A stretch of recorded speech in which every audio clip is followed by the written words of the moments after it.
Good morning VC, and welcome to another instalment of James Griffiths, the Vinyl Professor. I thought I would do a video which I've been planning for a long time, or rather I've been trying to plan it for a long time. I'm going to do a thing on piano, great piano records or great piano tracks. Now the reason I've been putting off doing this for ages is that I was thinking to myself, what I should try and do is plan it, do some research, so I've got something to really say about all these records. But it was just too much of a job. I mean, I thought to myself, it will take me months, and there are so many records to get through. And then in the end I thought, well, it's going to be quicker just to whip through them. So really, it's not really a case of me trying to impart any knowledge particularly, really. It's just a case of showing you what I've got in terms of piano music. So that's what I'll do, I think. Now, I'm going to do there's going to be two instalments. In the second instalment, I'm going to look at great rock and pop albums that contain either one or two really great piano tracks, or in some cases whole albums of just great piano stuff. But in part one I thought we'd look at everything else, so I'm going to be going through my collection. I've pulled out some records looking at the genres of classical, jazz and blues, essentially. So let's make a start. I love the piano. I play the piano myself, although I'm not as good as I used to be. I don't practice as much as I should. I had piano lessons when I was growing up, and I grew up in a house where classical piano was the music that I heard. My dad was a classical pianist, just amateur, but he was really into the classical repertoire, so I grew up hearing all that music. He used to play it on the piano. I would hear things like Debussy and Ravel and Chopin, and that music really informed my earliest kind of musical experiences, and so that's kind of part of who I am. So I've got a small pile of classical music here to show you, and then we're going to move on and look at jazz and blues. What we're listening to here is this. This is Murray Perahia plays the Mozart piano concertos. I mean, if you're serious about appreciating the piano and what the piano can do, you've really got to start with the classical repertoire, I suppose, because the concept of pianoforte, loud and quiet, and it's the classical musicians often who really explored the full range of tonalities, which the piano has to offer. And this guy is just a tremendous pianist, and I mean, arguably the Mozart piano concertos are among the finest music, written for the piano, because Mozart had an incredible delicacy of expression and just a range of tonalities and emotions, which he expressed in that music, and of course it was incredibly accomplished. Let's just whip through these classical records. I don't have many to show you. This is a great album which I've always had in my collection, Classical Piano Favourites, played by Peter Caton. You've got all sorts of things on here. Debussy, Girl with the Flaxen Hair, Debussy, Gollywog's Cakewalk, Grieg, Chopin. Lovely album. If you're looking for really exciting, almost demonic piano music, then you should really start with Sergei Prokofiev, Piano Concertos No. 1 and 2. I mean, I challenge anybody, even if you don't think you like classical music or you enjoy it, if you play this, or better still, go and see a pianist performing it, it's truly earth-shattering music, very tempestuous and almost demonic, I would say. Sergei Prokofiev, Piano Concertos No. 1 and 2. In terms of virtuosity, you can't really overlook Franz Liszt. His music is truly astonishing in what it requires the pianist to do. If you look at a music score for a Liszt piece, you'd think it's almost physically impossible to actually pull off what Liszt expected people to play, and you get these phenomenal pianists who are young, often quite young kids even, who just master these astonishing pieces, like true virtuosity. Liszt was almost like a rock star in his day. You know, he was flamboyant. His music was full of grand passions and stirring emotions. You know, so absolutely tremendous. Chopin also could be very virtuosic as well, but he also had a real delicacy in his music that I mean, he was criticised in some quarters because his music was quite popular in kind of, you know, drawing rooms and at soirees and so on in, you know, French society, and he was accused in some quarters of being almost kind of sort of easy listening. But his music has an incredible lyricism to it. Chopin really specialised in that kind of, you know, melancholy, and I mean, my dad loves Chopin, and you know, I played a fair bit of his music. And this is Arthur Rubinstein playing Brahms's Piano Concerto No. 1 in D minor, which is another one of these kind of high classical epics. I went through a phase where I stopped listening to rock and pop for a few months, and I played this just constantly all the time. You know, it's just an enormous piece, full of just like a roller coaster ride and a kind of grand conception. Brahms is what you would describe as high classical, you know. There was nothing miniature or small about what he did. Everything was written on a grand scale, and you can't beat a bit of Brahms. Okay, so that's the classical. Let's move on to jazz now. So jazz piano, I came to that quite a bit later. I was in my 20s and I started learning about jazz. Not just jazz, but kind of early blues. I've got a fair few of these compilations. This is Knights of the Keyboard. It's got Otis Spann, Sunnyland Slim. Great sort of barrel house piano playing. I love compilations like that. I've tried to play boogie woogie piano myself, and it is one of the most difficult forms of music to play because you need that kind of left hand going, and the coordination that it requires is just amazing. I mean, this guy, Dr. John, this is one of 2 all piano instrumental albums which he recorded, obviously from New Orleans, and he's an astonishing pianist to listen to because he imbibed all the early jazz influences, you know, from New Orleans, everything from, you know, Louis Armstrong all the way through Professor Longhair, James Booker, just an astonishing mixture of styles, and he kind of bags them all up together in this rolling kind of jambalaya-ish New Orleans flavour. Dr. John. Roosevelt Sykes, the original Honey Dripper. And then these 3 guys, Albert Ammons, Pete Johnson and Jimmy Yancey, were among the three of the most important boogie woogie innovators, barrel house piano players. I've got a fair few of these kind of albums, you know. They're a bit old and crackly, but they're great, absolutely fantastic, rhythmical, bluesy piano playing. I mean, what the boogie woogie pianists were trying to do essentially was duplicate the sound of a full band, you know, as in a kind of rhythm and bluesy, count bassy sort of orchestra, and they tried to orchestrate it on the piano with all the parts going on at once, horns and percussion, you know, that kind of left hand, and they evolved this kind of music which was incredibly virtuosic, and they would have these cutting competitions where they'd line up the keyboard players and they would play, and if you started to weaken, you know, if your left hand started to go, you'd be thrown off the piano stool and the next guy would sit down and then he would start. And so there was an incredibly competitive thing going on with that kind of early boogie woogie style of piano playing, and that's where a lot of the virtuosity actually came from.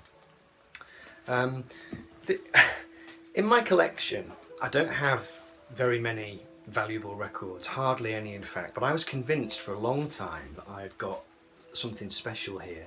I picked these albums up in a charity shop a fair few years ago now, maybe 10 years ago, and they come as a series. You've got Postscript 1927 to 1933, you have Vocalien 1928 to 1930, you have The Accompanist, So this is pianists who tended to accompany singers, 1933 to 1941. The Thomas family, 1925 to 1929, and this features all people from the same family. George Thomas, Moaning Bernice. I don't know much about any of these people. Lofton Noble. And I picked these up really, really cheap. Well, I say really cheap, I mean they're about £5 each.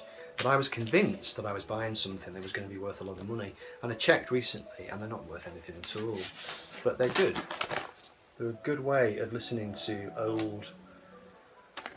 old blues piano playing, you know, from back in the day. And I'm pleased I've got them. I just almost sort of think, well, I wouldn't have sold them anyway, you know, even if it turned out that they had been worth a lot of money. But it's always a bit disappointing to think that you've got a big haul of precious and it turns out that you haven't. I mean, some great names on this one. Unissued Boogie, 1938 to 1945. You've got Meadlux Lewis, who was, you know, one of the greats. Albert Ammons again. Joe Turner and Meadlux Lewis doing a duet. So yeah, that's on the Magpie label. Okay, so I've also got some early forms of piano playing which are not strictly speaking blues. There's Willie the Lion Smith. Now he was a kind of stride pianist really from back in the day, but his career did actually extend well into the 50s and 60s, and you know, he was a really open-minded musician who kind of embraced new styles all the time, and he was an incredibly influential pianist. This is a really nice record actually. Black Lion Records.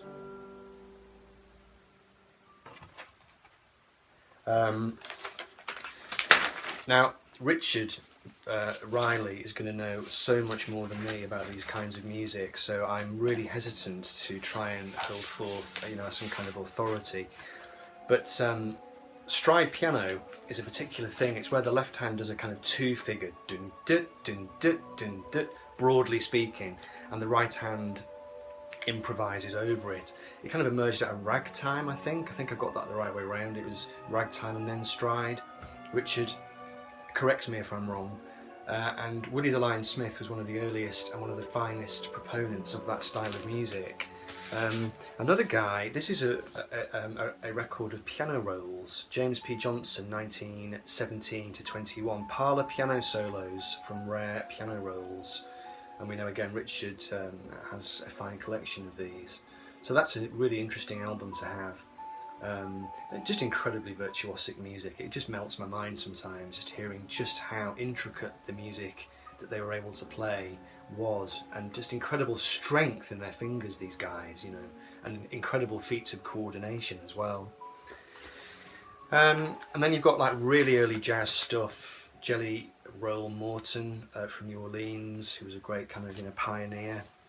Fletcher Henderson, another early jazz pianists. We have another Jelly Roll Morton album there. It's actually a mono record. 16 Rare Sides by the founding father of New Orleans jazz piano. And then of course you sort of move on from that kind of stuff and you get into, you know, Count Basie. This is a bit later on now obviously, but I mean the roots of the music all kind of lay in that kind of piano playing, and then it starts to get more sophisticated. This is a really good fun album. Count Basie plays and Joe Williams sings. Joe Williams was a kind of blues singer. I love Count Basie's piano playing. It's incredibly bluesy, it's incredibly sassy sounding, you know, and his big band records are extraordinary. Just the rhythmic drive that you find on those records is truly amazing. Mainly thanks to the drummer, but let's save that for another day. I've also got a Count Basie album with Sinatra as well, which is rather fine. That one's on Reprise. It's got rather a nice gatefold. Sinatra and Basie, and then of course you can't do without a bit of Ray Charles in your collection. This is Genius Hits the Road by Ray Charles, obviously an innovator par excellence. Far too much to say about Ray Charles in one video. If you don't know anything about him, it's never too late to find out. Gospel, jazz, blues, pop. Ray Charles' greatest hits as well. Art Tatum, who is one of the most sort of overtly virtuosic pianists, incredible fast piano runs and a classical technique really, truly amazing piano playing. I've got another Art Tatum one. This is Art Tatum Piano Solos 1939 to 1940, that's part of the Jazz Heritage series. And then another pianist who I rather like actually is Errol Garner, kind of a swing era pianist, but very sophisticated. And then I have this album by Earl Hines, who's another kind of bluesy, swingy jazz pianist. Looks very black, doesn't it, that record? And then this one is quite a nice record, the keyboard artistry of Teddy Wilson, Mel Powell and Mary Lou Williams here. These recordings from the 1950s and mid-1940s as well. If we finish with just a few more modern kind of jazz albums, you can't really talk about jazz piano without mentioning Keith Jarrett. This is an ECM album, Works, a series of 10 albums being released on the occasion of ECM's 15th anniversary.